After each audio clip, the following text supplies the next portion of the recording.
Ponemos. Muy bien. Pues buenas tardes a todas, a todos. Bienvenidos a la Ibero, a esta clase muestra para nuestro periodo de primavera 2025 de PUPA, de nuestro programa universitario para adultos, que estamos cumpliendo 15 años. Entonces llevamos todo el año celebrando y seguiremos celebrando. Tenemos prontito una conferencia, ya les pasaremos la información sobre arquitectura en Puebla en el siglo XX, va a estar bien interesante.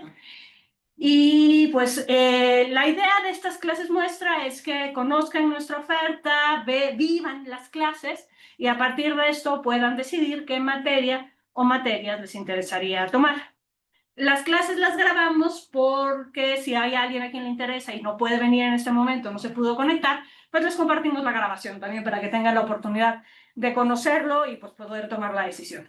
Ahora les voy a entregar un formatito a los que están en línea, creo que todos ya tienen, bueno, no, algunos ya tienen el formato, de todos modos, pongo en el chat el acceso a un formato en línea. Les pido que lo guarden porque al cerrar la sesión lo pierden o me escriben y se los doy.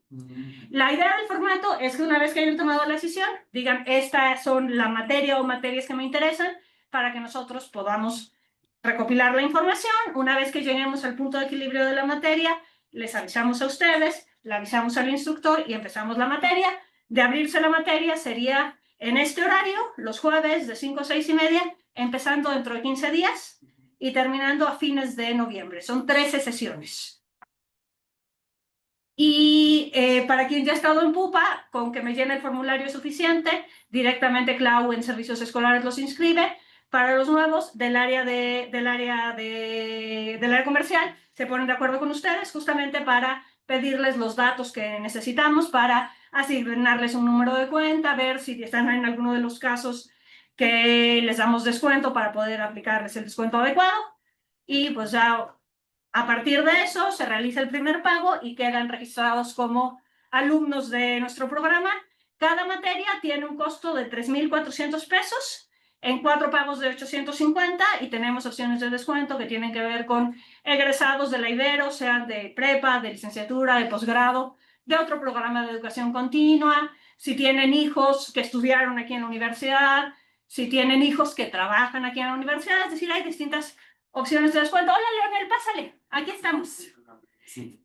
Y pues eso, una vez que llegamos al punto de equilibrio, les confirmamos y abriremos la materia. Santiago García, que es el coordinador comercial de educación continua, también quiere darles la bienvenida. Santi. Gracias, Ro. Pues bueno, bienvenidos, bienvenidas. De vuelta para los que nos están acompañando de nuevo, bienvenidos para quienes nos están acompañando por primera vez. Ahora sí que desde la parte comercial, pues lo único que nosotros les pedimos es que cuando llenen su formato se acerquen con nosotros. Nos encuentran físicamente en el edificio E, la planta baja. Si no, seguramente algunos de ustedes ya han estado en contacto con mi compañera Arely Flores. Ella es la que va a completar su proceso de inscripción. Les pedimos unos datos muy básicos para poder completar su proceso y ya inscribirlos. Lo único que sí les pedimos de un inicio es que cuando llenen su formato, sí, por favor, llenen toda la información correcta y también pongan si son acreedores de un descuento, porque eso se tiene que considerar desde el principio.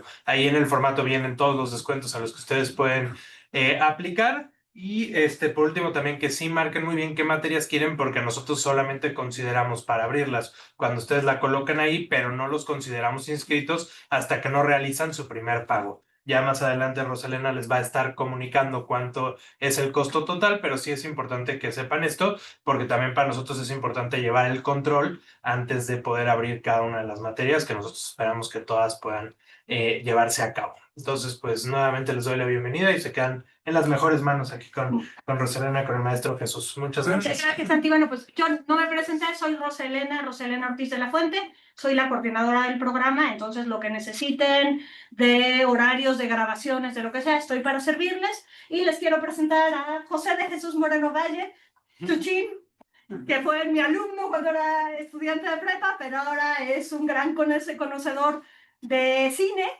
Y pues más bien dejo que él les platique un poco quién es y cuál es la propuesta que tiene para ustedes en esta clase. Muchas gracias. Bienvenidos. Gracias.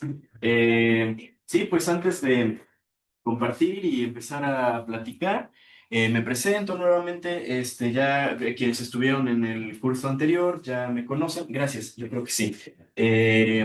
Y ya hemos platicado algunas cuestiones, pues muy rápidamente, mi nombre es Jesús Moreno Valle Díaz, Ochuchín, todo el mundo me dice así, así me conocen y me ubican fácilmente en todos lados. Y brevemente, ¿qué decirles? Para no repetir mucho, quienes ya me conocen desde el otro módulo, eh, pues soy de aquí de Puebla. eh, Estudié la licenciatura en Comunicación y Medios Digitales en el TEC de Monterrey hace unos cuantos años. Cuento también con una especialidad en producción y formación cinematográfica por parte de la Universidad Antonio de Nebrija en España, Madrid, España, eh, con una licenciatura en filosofía también, una maestría en cinematografía y actualmente, bueno, con un diplomado en posgrado Historia del Arte Mexicano y actualmente formo parte del programa de posgrado en Investigación en Ciencias del Lenguaje en el Instituto de Ciencias Sociales y Humanidades de la UAP, el ICSI, ahí planeando algunas cuantas cosas que ya les había platicado más o menos que el segunda maestría o si no doctorado, ahí ando haciendo de las mías en todas las conversaciones que se hace en el Seminario de Estudios Cinematográficos, con el cual tengo yo vinculado mi proyecto de divulgación, el Espejo Humeante Cine Club, el cual ya también se los he compartido y está todo el mundo invitado, formando parte también del cuerpo académico de investigación sobre racismo, narrativa intersubjetividades. Entonces, pues me dedico desde hace mucho tiempo, soy comunicólogo, soy cineasta, aparte de todo esto que les digo de la cuestión académica y dar clases, doy clases en cinema, nivel licenciatura, maestría, pero también en otras instituciones, sobre cine, comunicación, arte, y más especializado a la cuestión narrativa, guionística. Y entonces les decía, pues que ya llevo tiempo en el cine, trabajando, estudiando, haciendo producción y metido en la industria como tal. La vez pasada tuve la oportunidad de compartir con ustedes un curso de introducción al lenguaje cinematográfico en el cual, pues a lo largo de las clases, lo que tratábamos de hacer era entender a el cine como tal un medio propio, distinto a todos los otros, aquellas plataformas o aquellos sistemas que llamamos medios de comunicación, y también entender al cine como una forma de expresión artística. Entonces, a partir de todas nuestras sesiones y nuestras conversaciones, regresábamos a esta cuestión primaria muy fundamental y básica en ese sentido de entender que el cine como medio de comunicación, como forma de arte, aunque también ahí luego discutíamos y entrábamos en estas áreas de un poco polémica que eran muy jugosas siempre. Hablar, por ejemplo, de que si es siempre comunicación, si es apropiado tomarlo como fuente de información, por ejemplo, y por el otro lado, que si la expresión artística es siempre subjetiva, si se puede entender de alguna manera un poco más neutra, objetiva, o si nuestra intersubjetividad nos ayuda a disfrutar más del cine como arte y como una forma de pensar de un gran equipo. Eh, y además estuvimos tomando estos dos puntos básicos, entonces, del mensaje y la expresión artística, sentimental, emocional, para cuestionar cómo es que habla el cine. De ahí entonces el nombre de Introducción al Lenguaje, con el que veíamos cómo es que el cine habla por sí mismo, ¿no? Muy a grandes rasgos. Es decir, sería correcto, y es parte de las conclusiones que tuvimos, entender a el cine como un aparato similar a la televisión o al teatro o a la literatura o a la pintura, aunque a veces se parece mucho a estas expresiones. Si no, pues yo me encargaba mucho de comentarles que deberíamos de tratar de entender al cine como cine, lo cual también pues en nuestras conversaciones ya veíamos que podía ser un tanto difícil al entender que el cine tiene su propia gramática, si se acuerdan cómo regresábamos a cuáles son las bases del cine, cuáles son los aspectos en una película, cómo podríamos hablar del problema del autor, etcétera. Pero al mismo tiempo también decíamos, pues igual y no es tan difícil eh, al menos entender esta parte teórica y pues bueno, traer a nuestra mente ciertos conceptos nuevos de cómo es esto, cómo se llama, cómo funciona. Pero decía yo, no tan difícil porque a final de cuentas el cine ha formado parte de nuestra vida ya por muchos años, ¿no? Lo vemos, lo disfrutamos, incluso cuando hay algunas personas que yo conozco que luego se acercan a mí y dicen, es que casi no veo cine o casi no veo tantas películas, bueno, pero las has visto alguna vez, ¿no? Es muy difícil ya en estos tiempos encontrar a alguien que jamás en su vida ha visto una película o ha ido al cine. Y en ese sentido, lo que iba, además de la cuestión quizá un poco difícil de puntualizar los términos, las palabras, y la manera de acercarnos al cine de una manera correcta y tratar de entender todo lo maravilloso que es y cómo funciona, no es tan difícil en ese aspecto que digo, pues ya lo hemos visto, ya lo entendemos y es más, hasta lo sentimos. Que también lo que yo les comentaba y que quisiera recordar también en esta clase, que en esta ocasión les propongo el título de esta clase que sería Cine Clásico, abarcar a todo lo que vemos el cine y que ha trascendido de cierta manera en la cultura popular como para que nosotros lleguemos a llamarlo clásico, es decir, a qué nombramos aquello, qué es lo clásico, qué es lo clásico, ¿no? Cuando decimos también la música clásica y el resto de la música no es clásica o esta etiqueta quizá de lo clásico es algo muy elevado y pretencioso que más bien deberíamos de bajar, porque entonces yo decía, es precisamente la subjetividad que hay en nosotros y en las artes mismas lo que es a veces más valioso.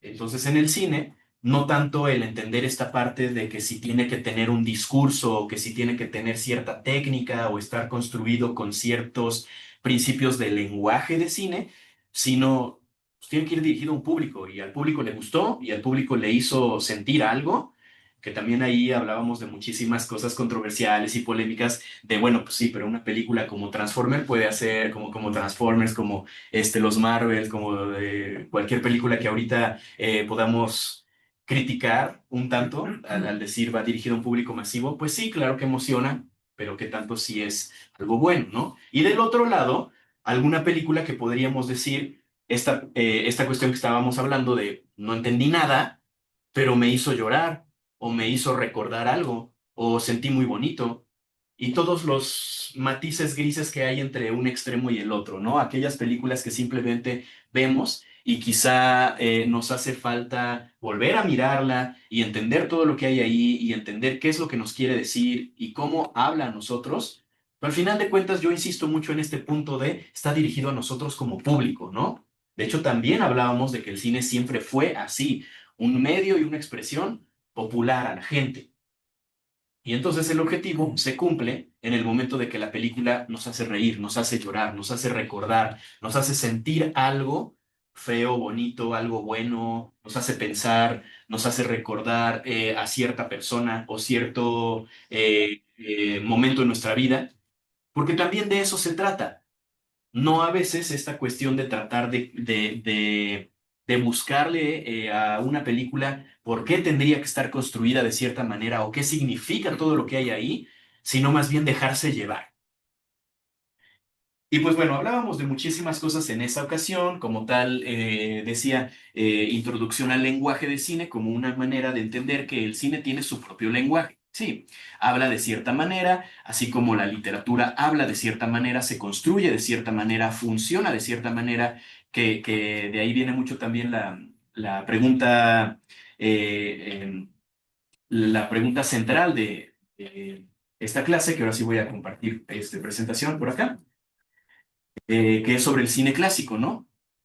¿Cómo hablan aquellas obras o cómo es que podemos lograr considerar que algo haya sido consagrado para que nosotros lo tengamos en este pedestal de aquello que es lo clásico, ¿no? De hecho, también, si recuerdan más o menos las dinámicas con estas presentaciones que les compartía, que pongo ahí ciertos subtítulos, palabras claves, yo les decía, bueno, en esto de cine clásico habría que entender este subtítulo que sugiero sobre aquellas obras que han trascendido nuestro consciente popular, ¿no? ¿Qué es aquello que llamamos clásico? Y con esto, también para empezar un poquito la propuesta de lo que va a ser esta clase, Y regresando un poco por ahí, haciendo conexión a los anuncios que hacía Rosalena al inicio, que ojalá les guste, que ojalá les interese y pues que puedan inscribirse para que tengamos otra vez un seminario bonito, padre, que hablemos de muchas cosas. Yo lo que pretendo en esta ocasión, a partir de esto que podríamos discutir de qué es clásico, eh, y cómo en ese sentido también ha servido, ¿no? Ha llegado a ser reconocido con esta etiqueta por algo. Algo hay ahí, algo que cambió, algo que rompió paradigmas, algo que quizá hizo ver a un público muy amplio que hay en la película más allá de lo que pensábamos, pero cómo es que nosotros lo podemos llegar a reconocer, ¿no? Hace poco, por ejemplo, un colega, a propósito de unas clases que estoy dando de cine mexicano en un diplomado que se armó con otros compañeros, me preguntaba, ¿qué podríamos decir, por ejemplo, en el cine mexicano que ha ocasionado o que ha sido así como un punto muy álgido, algo que irrumpió para que en las obras de todo lo que llamamos cine mexicano cambiaran en ciertos momentos precisos? Y así también lo pretendo discutir con ustedes en esta clase, ¿no? Poniendo algunos ejemplos, poniendo ahora un poco más de video y conversando más, que pudiéramos ver, pues esto fue lo que llamó la atención, ¿no? Por ejemplo, en esta conversación que yo sostenía con mi colega, decíamos, hablar de cine mexicano y en ese contexto del diplomado, pues historia de cine es cuándo llegó el cine a México y luego cuándo se transformó, ¿no? Recordando también, y tiene que ver con todo esto, pues que cuando el cine nació y que cuando el cine llegó a México, que fue muy pronto, el cine, ¿se acuerdan que les comentaba esta historia? Seguro algunos ya la han escuchado, algunos la recordarán, que el cine llegó a México antes que a Estados Unidos. Eh, Parte también de lo que tenemos que tocar en nuestras discusiones, ¿no? Las ambigüedades que hay a veces en el contexto social político, ¿no? Pues claro, los hermanos Lumière querían ir a Estados Unidos a reunirse con Edison, pero Edison no los dejó y vinieron a México. Entonces, desde la llegada del cine a México, que también deberíamos de recordar, el cine no era cine, el cine era un aparato que a inicios del siglo XX, pues la gente no servía para qué, la gente no sabía para qué servía o qué se podía hacer con eso. La gente podía ver que ese aparato cinematográfico de los hermanos Lumière, desde Francia venía, que era muy similar a otros aparatos que ya se conocían. Tampoco pensemos que fue así como a veces la gente dice, es que llegaron los hermanos Lumière y fue, claro que fue muy sorprendente, pero en México ya se conocía el aparato de Edison, de Estados Unidos, porque estamos más cerca de ellos que de Francia, ¿no? Pero con esto, con todo este pedazo de chismecito que les estoy contando, ¿a qué voy? El cine llegó y no era como tal cine, era este aparato de vistas cinematográficas que llamaba mucho la atención, por supuesto, porque la gente sabía que servía al menos para retratar la realidad y dejarla ahí, en la permanencia, ¿no? También mucho ocupo esta palabra clave de aquello que trasciende, y justo en una de estas diapositivas por acá me voy a adelantar. Ya saben que todo esto lo discutimos, lo platicamos, lo vamos analizando, ¿no? Pero pongan atención a lo que hay por ahí abajo. En las pantallas, bueno, aquí hay pantallas, hay dos pantallas, en casa lo están viendo desde la computadora. Pongan atención a la parte de hasta abajo, en donde yo decía sobre esta palabra, algo que trasciende, ¿no? Desde el punto de vista del artista, que se le digo, vaya, yo viviéndolo como cineasta y enseñando también a los jóvenes cineastas que quieren ser directores de cine, quieren ser los grandes productores, bueno, muchas cosas hay que decirles, para que se les baje un poquito el ego, ¿no? Como siempre. Pero sí desde ese punto, al menos algo que sí hay en común y que eso sí me gusta reconocer es, pues el artista busca esa parte de algo, de querer dejar la memoria en aquello que trasciende, ¿no? Algo que va más allá. Pero ¿cuál es la palabra? Perdón, son dos palabras. ¿Cuál es la diferencia entre aquello que llamamos... Hola, hola, buenas tardes. ¿Cuál es la diferencia entre lo trascendente y lo trascendental? Pues esa diferencia entre estas dos palabras. Y hay algo más de filosofía, algo más de sociología, pero para que vean que todo está siempre también como en un constante juego, en una constante comunicación. Y por eso también les decía que es fundamental para llegar a esto que llamamos lo clásico, el cine clásico, de dónde viene y cuáles han sido los cambios y por qué lo llamamos así, porque ha tenido ese impacto, ¿no? Que, insisto, para quienes acaban de llegar, estaba hablando de cómo, desde el punto de vista de un artista, lo que se busca y está muy presente en el cine, pues es eso de la trascendencia, ¿no? Por eso también les decía, llegó el cine a México así cuando el cine empezaba y claro que llamó la atención. No existía el cine todavía, pero la gente podía ver que ahí había algo que capturaba la vida real y la podía reproducir, iba al más allá. O sea, la gente conocía estas vistas cinematográficas con el aparato de Lumière que acababa de llegar, con el aparato de Edison, y ya existía la fotografía, por supuesto. Pero por primera vez, imagínense ustedes que la gente se afronta hacia algo que captura la realidad en movimiento y que se puede volver a ver. Eso es nuestra primera pista, y perdonen que me vaya muchísimo antes, ¿no? A la llegada del cine para hablar de lo clásico, me regreso muchísimo, pero es nuestra primera pista para poder entender cómo es que más adelante llegan estas obras con estos fenómenos que justo nos hacen tener nuestra pregunta clave, ¿qué es lo clásico? Hay una anécdota, ¿no? De los villistas, de los zapatistas. Sí. Llegan al cine de la Ciudad de México, entonces viene un tren de frente y empiezan a y sacan las pistolas y dispararle, ¿no? Sí, sí, sí. Vaya, lo que pasa es que con todas estas anécdotas, y de nuevo, llegamos aquí, ahorita regreso a esta diapositiva porque sí me interesa, al menos hacer una separación más adelante y otra vez hago el comercial, esperando que se abra la clase y que podamos discutir en nuestras sesiones y platicar mucho y ver ejemplos sobre la diferencia entre aquello que llamamos lo trascendente y lo trascendental, ¿no?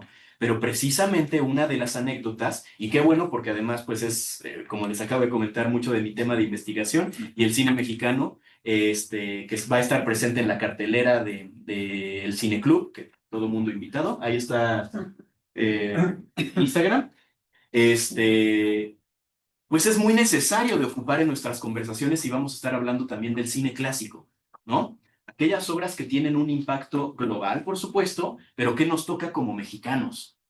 Y entonces, muchas anécdotas que contar, desde incluso antes de lo que nosotros podemos considerar lo más clásico mexicano, que es siempre aquello que llamamos la época dorada, ¿no?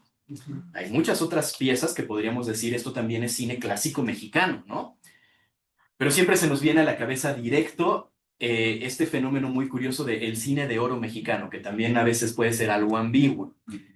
Pero precisamente, como lo decía el señor Leo, antes hablar de estas anécdotas, porque el cine llegó a México antes de la Revolución.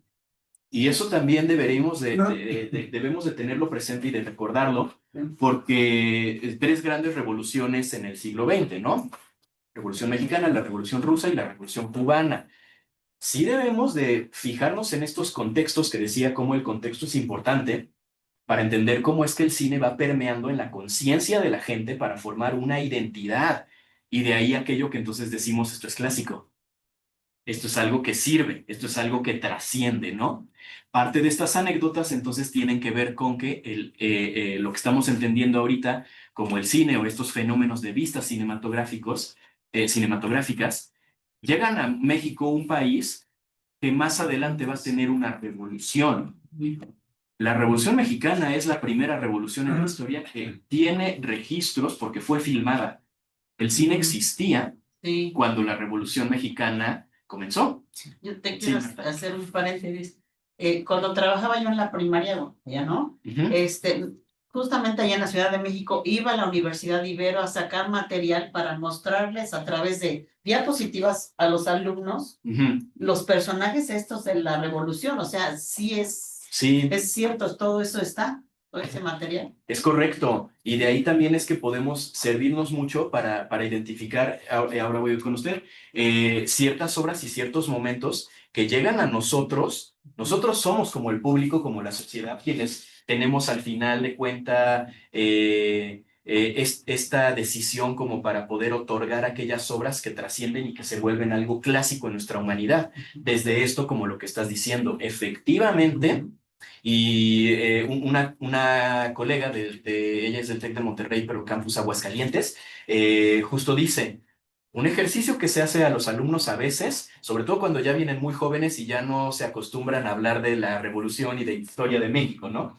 Un ejercicio es, busquen en internet videos sobre Pancho Villa, videos sobre la revolución, porque sí existen, porque la Revolución Mexicana fue filmada. Sí. Sí, regreso con... También a Porfirio Díaz lo filmaron. Sí, Sí. sí, es correcto, también. Que de ahí también, esto ya no sería tanto de la materia, pero como saben, a mí que siempre me encanta hablar muchísimo de todo esto y que les platico muchas otras historias que hay, gracias a que Porfirio Díaz se enamora muchísimo del cine, además de que siempre estaba muy afrancesado y claro que prefiere recibir los inventos franceses que Estados Unidos no quiere. Hay otra vez, hay algunos colegas que tienen puntos en contra de esta discusión, ¿no? Dicen es que Porfirio Díaz no es el héroe que tanto dicen, Porfirio Díaz no es que haya traído el cine a México, así como Salinas de Gortari no trajo el internet a México, sino que da la casualidad de que ellos estaban ahí cuando eso sucedió. Y digo, por supuesto que esta colega tiene esa opinión muy polémica, porque nosotros podemos tener opiniones contrarias a lo que acabo de decir, ¿no? Pero bueno, teníamos un problema de eco por acá. Independientemente de la opinión política, porque justo fue, sí, cuando hablamos de política empezó. Independientemente de la opinión política que podemos tener nosotros sobre la historia, sí es que estamos hablando de hechos que suceden. Entonces iba a decir, no es casualidad que Porfirio Díaz sea de los primeros personajes que fueron filmados aquí en México, y vaya, hablando ya también en un marco general de la historia del cine y del cine clásico y del cine de los primeros tiempos, hay quienes dicen, es el primer gran actor. Bueno, no es actor porque él no actuó de sí mismo, él sí era, eran documentales sobre él. Sí. Ajá. Pero digo, no es casualidad porque sí es a partir de esto que comienza a hacerse cine en todo el territorio nacional. Entonces recuerden, antes de la revolución, durante la revolución, hay mucho modelo de negocio y de comercio que es más bien gracias a los transhumantes. Sí se dice así, ¿no? Los transhumantes, que van por todo el territorio en el ferrocarril, intercambiando todo aquello que compran de las varias ciudades en México con otros productos, ¿no? Entonces, gracias a estas personas y que a Porfirio Díaz sí da ese permiso de que se empiece a hacer mucho cine en todo el territorio, es que se empiezan a filmar un montón de cosas y ahora sí comienzan a salir los primeros actores mexicanos, porque mucho se dice también esas vistas cinematográficas, lo que les digo, ¿no? Como estos primeros ejercicios de cine o de video, si lo llamamos con palabras de hoy en día, en donde se ve a la gente caminando por el malecón, a la gente hay un montón de videos muy bonitos que se los puedo compartir, están en YouTube, por ejemplo, de los primeros ruedos, ¿no? Los toreros, los charros. Y se dice, pues es que esas personas, diferente a Porfirio Díaz, que sí se graba, es él, esos sí podrían ser actores porque ellos sí ensayaban lo que iban a hacer y a ellos sí se les daba cierta dirección. Y de hecho también hay un punto también controversial para todas estas conversaciones polémicas que estamos teniendo, antes de lo meramente clásico, son aquellas películas, porque así les digo, mucha gente comenzó a grabar, a ser productor, a ser camarógrafo, a ser exhibidor. Sí había entonces lo que podríamos decir mucho cineasta de todo tipo, ¿no? Aquellos que venían de Francia, aquellos que venían de Estados Unidos, aquellos mexicanos, que había muchísimos, y en ese sentido también había mucha mujer y había mucho indígena. A veces se nos suele olvidar, pero sí lo había. Pero luego, ¿qué pasa con aquellos temas de aquellas vistas que, insisto, que van a provocar cierto cambio cultural? Ya ahora sí en lo que llamamos clásico, ¿no? Es decir, ver a estas personas dentro de estos videitos que se grababan y pensar, bueno, es que alguien le estaba dando algo a los indígenas para que comieran y fueran objeto de que alguien los grabara. ¿Eso es ético? No lo es. ¿Era necesario para tener el registro? ¿Era un documental o era eran actores, todas estas discusiones, ¿no? Antes de llegar, como digo, y que me decía mi colega con cuál es ese punto de cambio, ¿no? Hacia este momento en donde decimos, ahora sí, esto es lo clásico mexicano, y así también, como les decía, también de todo el mundo, ¿no?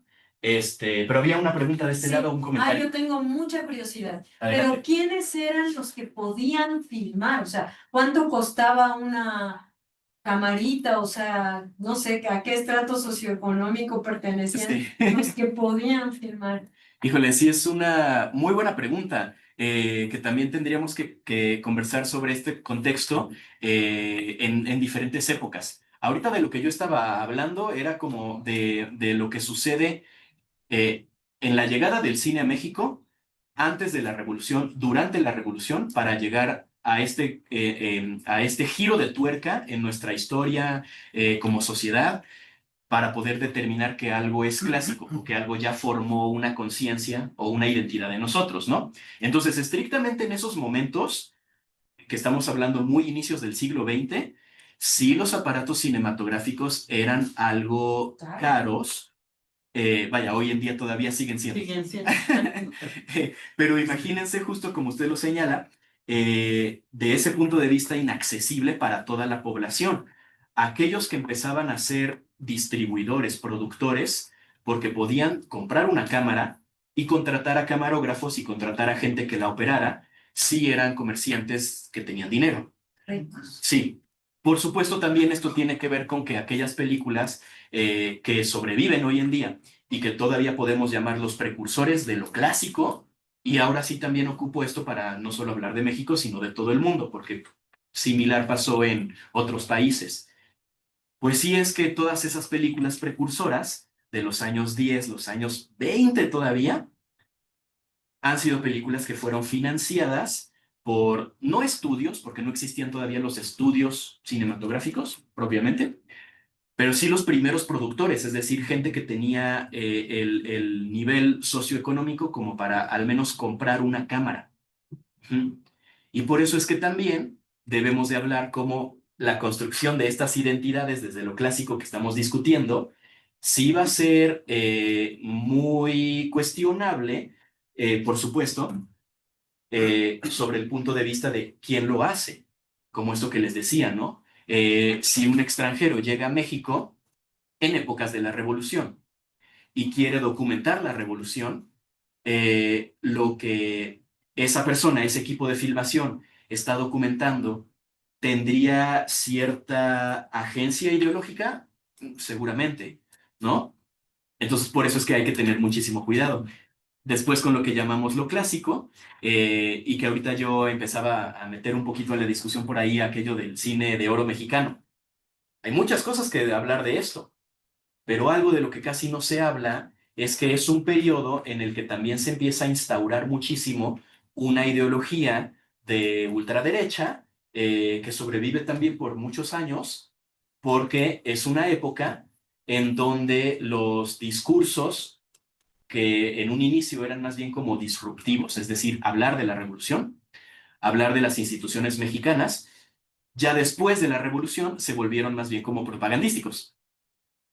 Pero bueno, ahora llegamos a esa parte, ¿no? Y hablamos un poco más de aquello que es lo clásico y hablar también de los valores cinematográficos. Pero bueno, regreso a la pregunta. Sí, más o menos, con lo de las cámaras.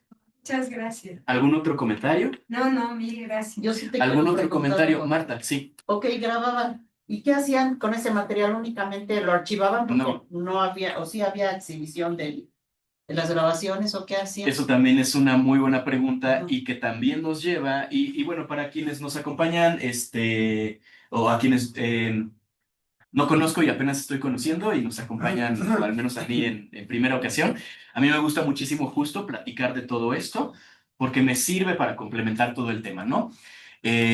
Para llegar justo a aquello de lo que nos ha formado ya en un marco global, cine clásico, que después podríamos platicar también, les traigo algunos ejemplos, y que les decía, es mi intención que durante el curso veamos algunos fragmentos, ya no sé a dónde apuntar, algunos fragmentos de las películas, ¿no? Y que mencionemos otras. En la clase pasada, por ejemplo, platicamos en alguna ocasión sobre el cine de oro de Hollywood como Lo que el viento se llevó, ¿no? Pero bueno, aquí, por ejemplo, les propongo también hablar de Hitchcock y hablar de algunos autores de aquello que ya a nivel global, lo clásico y cómo esto cambia la forma de producir y hacer cine. Entonces, para responder a tu pregunta, si tiene que ver con todo lo que ha sobrevivido, pues se tenía que archivar, se tenía que hacer acervo.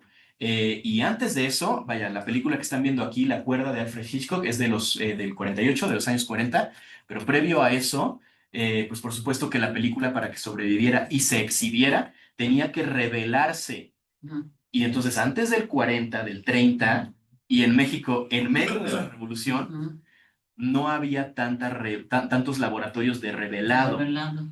Entonces sí es una muy buena pregunta porque hablar de que cuando el revelado llega a México, antes las películas o las vistas que se filmaban, y además en pleno campo batalla, ¿no? En la revolución o en la calle, y que también eso nos da para hablar de la pericia técnica de los mexicanos. Les aprendía muy rápido a hacer buenas tomas con la cámara, en plena luz del día con el sol que estorbaba, con movimientos durante la revolución, o en la noche, que todo lo contrario, pues no hay nada de luz. Y se hacía muy bien. Pero entonces todo eso se tenía que mandar a revelar al extranjero. Y entonces ahora, para seguir con la respuesta a tu pregunta, cuando los revelados llegan a México, también es un momento estratégico importantísimo en la historia del cine para llegar a la formación de nuestra identidad, porque todo se podía revelar ya muy rápidamente, que la gente lo pudiera ver, y ahora ya no se tenía que esperar tanto tiempo para para poder exhibirse. Sí, las películas pretendían exhibirse. Entonces ahí la respuesta es que otro de los cambios que forman estas identidades y estos conscientes en nosotros, cuando las películas comienzan a ser ya reveladas y exhibidas, se comienza también lo que es el fenómeno de la sala de cine como tal. Y poco a poco, entonces ahí estamos llegando. Digo, ahorita estoy hablando del ejemplo específico de México por la revolución, ¿no? Pues recordemos que en otros países hay otras cosas que están sucediendo, ¿no? Más adelante Estados Unidos entra en guerra y con eso entra en guerra todo el mundo. Pero hablar entonces de que aquello que llamamos hoy en día lo clásico y que forma nuestro consciente popular y de estas películas que nos han marcado, que además podemos ver, hay innovación científica, técnica, artística en las películas, temática, discursiva, de todo, ha sido gracias a que la gente va a verlas, la gente puede ver las películas. Y sí, por supuesto, entonces, recordar esta idea, como lo decía Marta, pues las películas antes se filmaban, pero tenían que revelarse y si no se revelaban, se perdían o ya nadie las veía. Entonces, hablar de todo esto tiene que ver con algo que ya discutíamos y que ahora también hago hincapié. El cine clásico o aquello que sobrevive, aquello que dice aquí el subtítulo que les decía, trasciende a nuestra conciencia popular, pues son obras que de alguna u otra manera llegaron a la gente y la gente les ha dado y le hemos seguido dando aquel título de clásico porque tiene cierta importancia, porque sí marcó algo en nuestro consciente que representa momento clave, ¿no? ¿Alguna otra pregunta hasta acá, como ven? ¿Algún otro comentario? Yo me quedé pensando, bueno, perdón porque no llegamos desde el inicio, pero, o sea, no había yo reflexionado sobre ese término de clásico, de cine clásico, pero ahorita se me vino a la cabeza porque no lo acabo de comprender. O sea, si en 100 años alguien dice que Chespirito es clásico, o sea, a mí que Chespirito no me gusta para No te nada, cae, y me ajá. parece una cosa muy boba, pero ¿qué pasa? El paso del tiempo, dada la popularidad que tuvo Chespirito, no solo en México, sino en América Latina, entonces ¿se le considerará clásico? Pues esa es la pregunta ontológica de qué es aquello exactamente que llamamos clásico y quién lo hace. En alguna otra ocasión, creo recordar, o si no, eso fue en otro curso o en otro momento, no me acuerdo, pero algo así similar platicábamos sobre en sí, incluso más general todavía, ¿no? ¿Qué es el arte? Sí, sí. O sea, si una película la llamamos arte porque a la gente le gusta, entonces estamos en lo correcto o en lo incorrecto, o la llamamos una obra de arte porque hemos visto que en la cartelera dice cine de arte, pero ¿qué pasa con ese término de cine de arte? O sea, ¿es correcto, es incorrecto? ¿Quién dice? ¿Quién lo determina? ¿El cine mismo lo determina? ¿El tiempo lo determina? ¿La gente la determina? O comparando con otras obras, ¿no? Decía yo, una pintura y ahora con el arte contemporáneo también, ¿no? Un plátano en la pared o una escultura de cristal que no tiene nada, pero está en un museo. Entonces ya es arte. Y justo esa pregunta, ¿qué es aquello? Lo clásico. Sí, Pero inclusive le llaman el séptimo arte. el cine, el séptimo arte. Así es, correcto. Sí. Y bueno, la fotografía, ¿no? O sea, bueno, yo me quedé ahí ya no sé. Sí, Bueno. vaya, porque a través de todas estas expresiones, la fotografía, el arte, hay aquellas que se llaman las artes clásicas o las artes modernas, o dependiendo de diferentes definiciones y categorías como lo queramos entender, ¿no? Pero un poco la respuesta por ahí, y para pasar también y ahora cómo lo aplicamos con esta categoría de lo clásico, decíamos que habría que entender qué es exactamente esto del arte, algo que se quisiera expresar, ¿no? Y entonces aquí unos términos clave que vamos a recordar en esta materia ahora de cine clásico, es que deberíamos de ubicar en las obras, en las películas, al menos dos partes del contenido. Hablábamos de trama y tema. Regresamos a estos conceptos así como nuestra Biblia, ¿no? Lo básico pero fundamental que veíamos, dos palabras que empiezan con la letra T, trama y tema, que también les comentaba que la clase pasada que tuvimos era introducción al lenguaje del cine. Entonces, ¿cómo habla el cine? ¿Cuál es su lenguaje y cómo se construye? El contenido de una película lo podríamos ubicar con estos dos componentes. Yo decía también se les llama de otra manera, si consultan diferentes autores lo pueden encontrar de otra manera, pero pues también haciendo una similitud, haciendo una, ¿cómo se llama? Una comparación con algo más fácil, trama y tema, el contenido y el discurso. ¿O de qué trata la trama?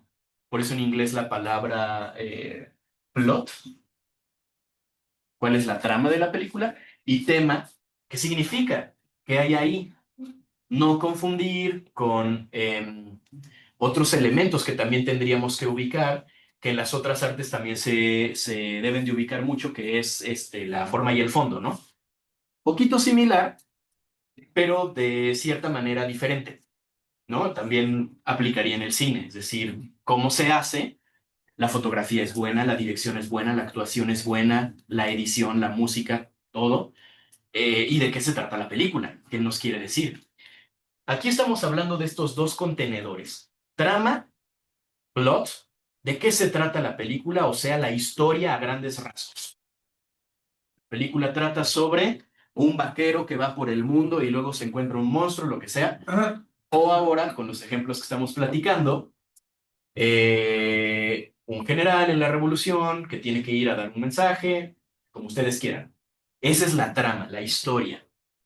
Por el otro lado, tenemos este componente que decíamos que lo íbamos a llamar el tema, en inglés, theme. Y lo pongo con estas palabras en inglés para hacer esta comparación que les decía hacia algo más fácil, ¿no? ¿De qué se trata, pero no en cuestiones de historia, cosas que pasan, situaciones cronológicas, sino en cuanto a símbolos? Aquí también podíamos tener un recordatorio de otro concepto muy importante, lo voy a poner en otro color, que llamábamos la lectura. Y ahorita pasamos justo a esto de Entonces en las artes y entonces en el cine, ¿cómo llegamos a decir que sí es cine, o que sí es arte, o que es clásico, o que es fundamental, o que es algo importante en la historia? ¿Y quién lo determina? ¿Quién lo dice? ¿Se acuerda alguien, no sé, quizá allá por el Zoom o por acá, quien sea, a qué nos referíamos con el término de lectura? ¿O alguien que pueda tener una idea? La lectura va por aquí sobre qué significa película, A mí la lectura me remite siempre como a la subjetividad, ¿sí? ¿no? Porque cada uno de nosotros puede hacer una lectura, es como te la traduces de alguna manera, qué es lo que encuentras tú, Sí, desde tu punto de vista. ¿correcto? Por la interpretación. La interpretación. Una interpretación, Ajá. ¿correcto? Muy bien. Sí, sí. Decíamos con este término la lectura y muy bien con este señalamiento de que es algo individual y por lo tanto subjetivo, ¿no? Con esto también quisiera aprovechar para que nosotros valoremos más lo que a veces la gente, y saludos por allá que ya veo que encendieron cámaras. Hola, Tarsi. Eh, que luego la gente aprovecha esto de lo subjetivo más bien como para tratar de hacer calificativos peyorativos, ¿no? Es que las artes son subjetivas. Eso en realidad, en lugar de ser un punto en contra, debería ser un punto a favor. Por ser subjetivas, debemos ponerle más atención a lo que los seres humanos diferentes valoramos y no a que algo sea siempre lo mismo, ¿no? Existe la objetividad, pues creo que debemos de valorar que como seres humanos somos subjetivos y que aquello que nos guste o no nos guste, o que si no preferimos algo sobre otra cosa, es muy importante. La lectura, entonces, decíamos, tomando en cuenta lo que cada persona sabe o no sabe o puede interpretar, aquel análisis, aquella interpretación, aquel pensamiento o imagen que cualquier persona se puede hacer sobre lo que acaba de recibir.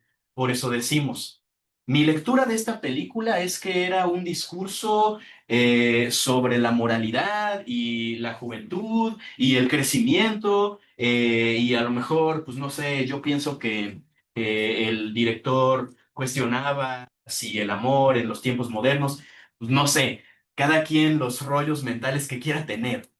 Eso es nuestra lectura. Sí, por supuesto, va a ser muy diferente dependiendo de cada persona, pero eso es lo bueno. Como decía yo, al final de cuentas, si tenemos muchas interpretaciones y las podemos comentar y las podemos compartir, entonces hay mucho sobre lo cual podríamos aprender. De aquí va muchísimo esta respuesta de por eso es que hay algunas obras que van a trascender mucho más y que se van a quedar como aquellos escaparates de lo que marcó cierta década o cierta generación o toda la historia, ¿no? Esto de la lectura, aquello que nosotros podemos interpretar y entender mucho. Insisto, lo vamos a ver durante el curso con algunos ejemplos de aquello que llamamos lo clásico, del cine que fue irrumpiendo, el cine disruptivo en las diferentes décadas, o lo clásico que incluso ya hay nuevas categorías, lo clásico moderno, lo clásico contemporáneo, o lo clásico vanguardista. Todo es importante con estos títulos que apenas les estoy compartiendo. Quizá ubiquen algunos, al menos de nombre, ¿no? Los 400 golpes, el piano, el regreso con Hitchcock. Entonces queda más o menos claro esto que decía yo de la lectura, interpretación, la lectura que le damos a un filme, ¿no? Lo que recibimos. Y entonces nosotros interpretamos. Yo decía que está muy ligado a esta parte del tema, componente de la película, porque el tema es esa lectura de trasfondo que le podemos dar. ¿Cuál es el tema de la película? No siempre hay una respuesta en concreto, como decir, ay, pues la película habla sobre política y habla sobre religión y habla sobre el amor. La película puede hablar de muchas cosas. Por eso es que este tema se tendría que interpretar. En las películas que llamamos clásicas, y regreso muchísimo aquí a la portada, entendemos clásicas que han trascendido, ¿no? Que llegamos nosotros a llamar, esto es clásico, esto lo tienes que ver, esto es importante. Vemos en esas películas seguramente una cantidad de temas importantes que en su época dieron de qué hablar, porque había mucho pensamiento, y además de la otra cosa que les decía que podríamos agregar también, ahora sí, la forma o el formato, la estructura, cómo se hace.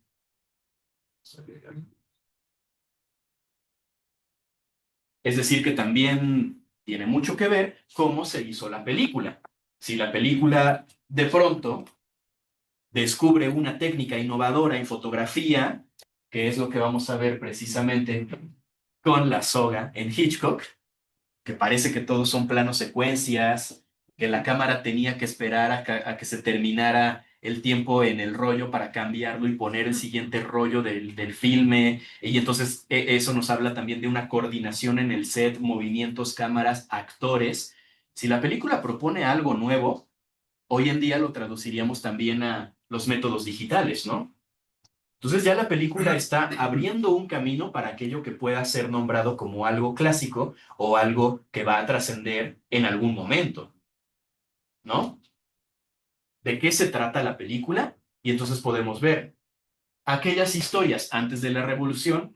Regreso a este ejemplo del cine mexicano, ¿no? Pero también si quieren lo pueden aplicar al cine estadounidense, al cine europeo, donde ustedes quieran. Con un poco de pinzas eso que acabo de decir del cine de lo que ustedes quieran, porque el cine africano, lo que se llama el tercer cine, el cine que se hacía en el Caribe, en África, en algunas partes de Asia y en algunas partes de Latinoamérica, de hecho es un tipo de cine que se hace muy diferente a lo que estamos acostumbrados, pero se hace a propósito por cuestiones políticas también, por cuestiones de identidad, ¿no? Entonces, por eso decía, tomemos con pincitas, pero sí, las historias que se hacen en diferentes regiones, en diferentes épocas, van a cambiar por contextos, ¿no? Entonces, podemos hablar mucho de eso en nuestra clase. De qué había estas historias en los 50s, de qué se hablaba, de qué se hablaba en el cine mexicano, de qué se hablaba en el cine estadounidense, de aquellos valores morales, aquellos valores institucionales, de las leyendas de los héroes, en fin. Y luego de qué se hablaba en los 60, en los 70s, en los 90s y hoy en día, para justo poder resolver este enigma, como lo que decía usted, que va a ser clásico en 20 años, ¿no? Eso es sobre la trama, de qué se habla, de qué van las historias. Luego con el tema, decíamos, ¿qué hay que interpretar? ¿Cuáles son los discursos? ¿Qué es lo que... Otro concepto clave más que voy a agregar. Vamos a ponerlo por acá. El autor, ¿no? Porque este tema sí es algo que el autor impregna sobre su obra. La diferencia aquí es, la trama puede ser la misma para varias obras, ¿no? Es decir, una historia sobre vaqueros, sobre astronautas, sobre un monstruo, sobre un güey en la vida. Pero el tema, ahí sí va a ser diferente, con esto que les decía, ¿no? Es el discurso, es lo que alguien quiere impregnar sobre lo que se piensa. Va a ser muy diferente, pues, dependiendo de quién haga la película, ¿no? Como el comentario que hice hace ratito. Si hiciéramos una película sobre política en nuestros tiempos, pues a lo mejor la historia es la misma, ¿no? Un chico que va por la vida y se enfrenta a, no sé, las decisiones del gobierno en la ciudad donde vive. Pero si hablamos de un autor que tiene, a lo mejor un punto de vista muy a favor de ese gobierno, la película puede tener un tema y una lectura de una vista muy particular. Y si hablamos de un autor que tiene, contrario, una creencia que va no a favor de ese gobierno, seguramente la película va a tener otro discurso muy diferente. Y las dos películas no necesariamente puede ser que una sea buena y una mala. Pueden ser las dos muy buenas. Pues simplemente es que van a tener diferente postura, ¿no? Y por eso también regresamos aquí. Pues es que no tiene nada de malo que haya diferentes posturas como nosotros en el mundo. Pensamos muy diferente, tenemos diferentes posturas y eso no importa. Lo que importa es que tratemos de entenderlas. Eso también es algo que vamos a ir discutiendo muchísimo con estas películas, ¿no? Han sido llamadas clásicas o las reconocemos como tal porque han dado mucho de qué hablar y quizá algunas han servido incluso para hacer transformaciones en nuestra estructura social. ¿Sí? ¿Vamos bien? Sí. Finalmente, Sí, sí, es que me hace ruido. Porque sí, uno, si el tema es la lectura que tú hagas de eso, pero hay un tema. En este caso mencionas político. Ujú. En la política, el respeto a las diferencias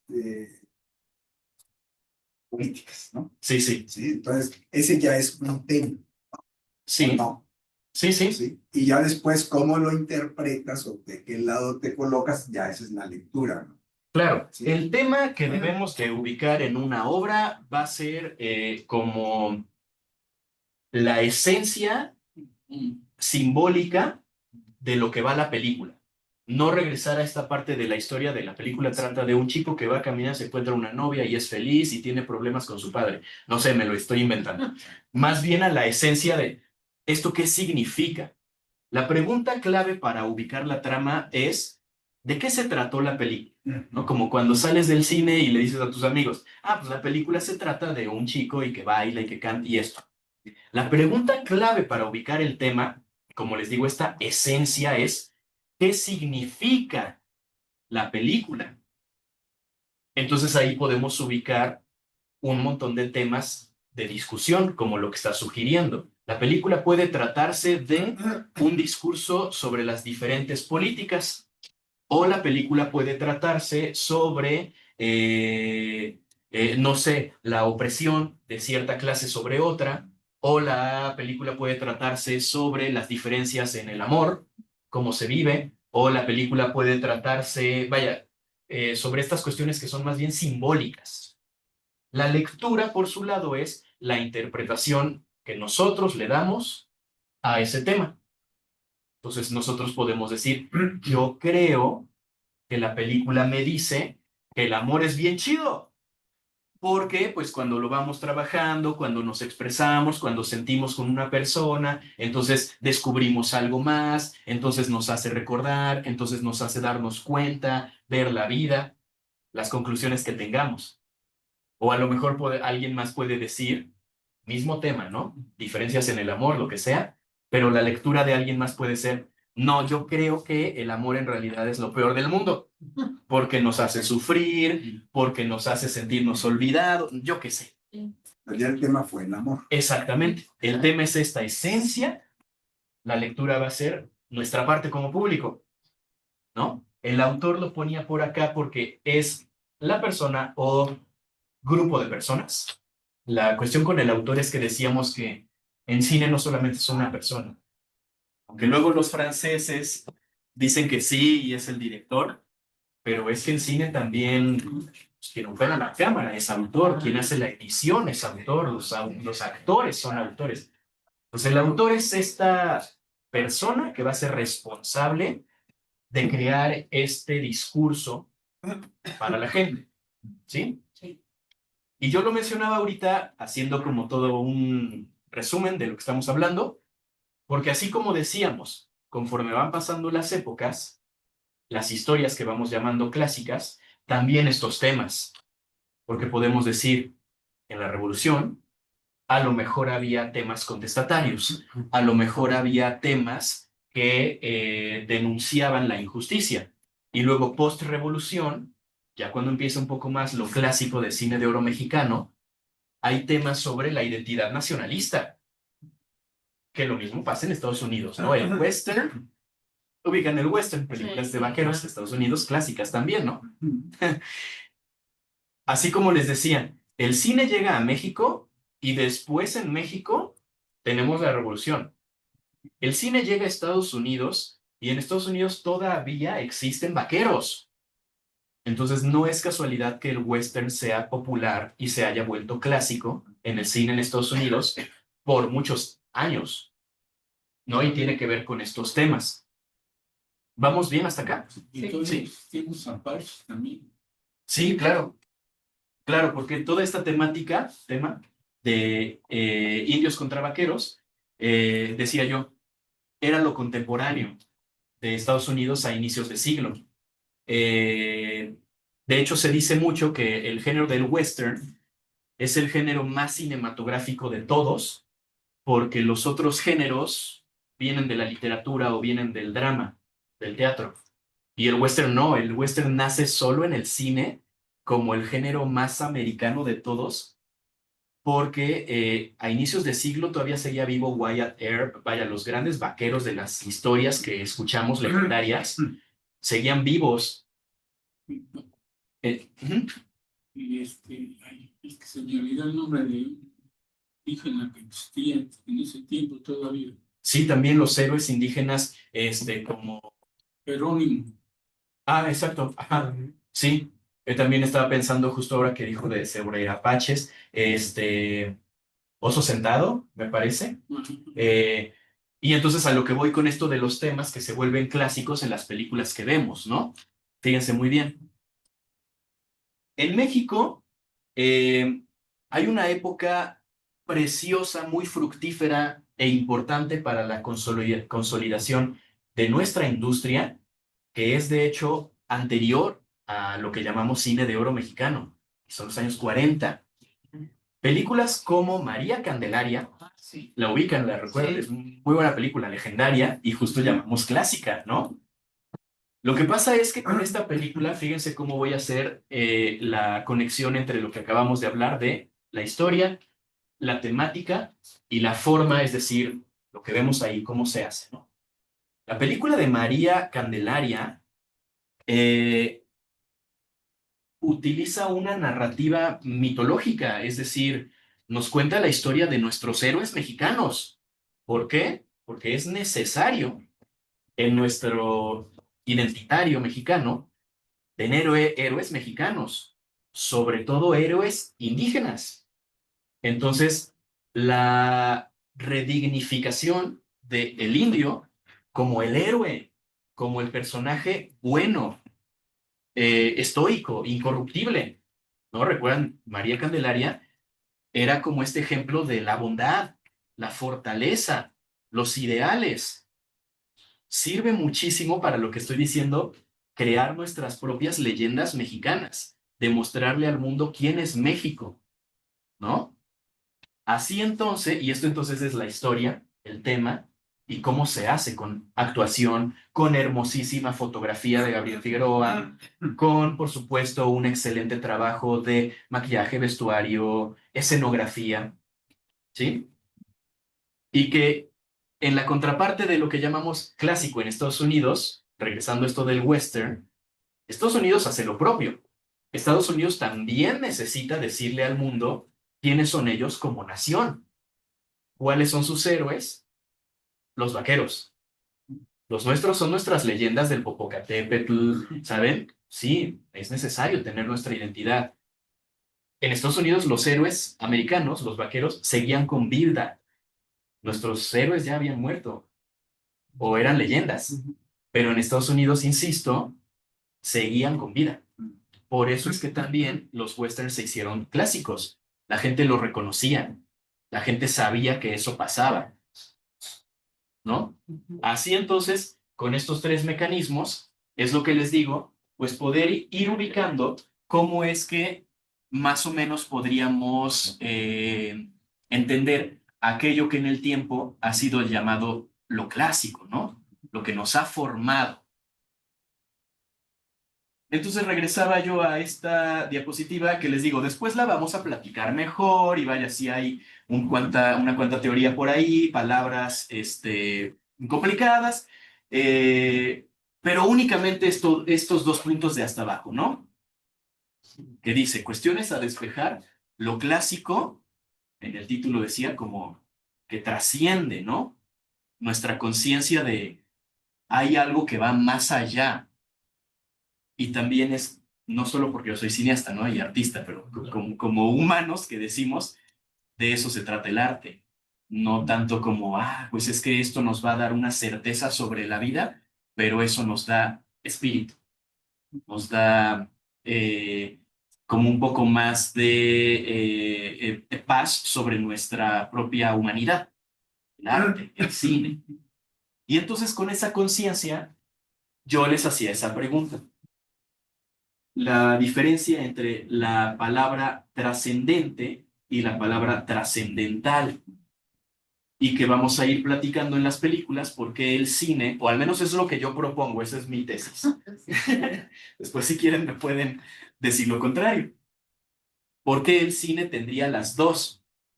Lo trascendente como algo que, vaya, entendemos que algo que trasciende es que va más allá, ¿no? Lo trascendente es lo que va más allá hacia el campo de lo metafísico, ¿no? Como va hacia el cosmos, va hacia el espíritu, va hacia el destino, va hacia donde sea que vaya, pero la vida.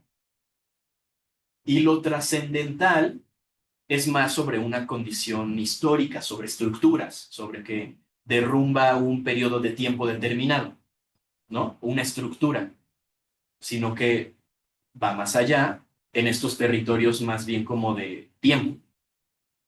No sé si lo expliqué bien.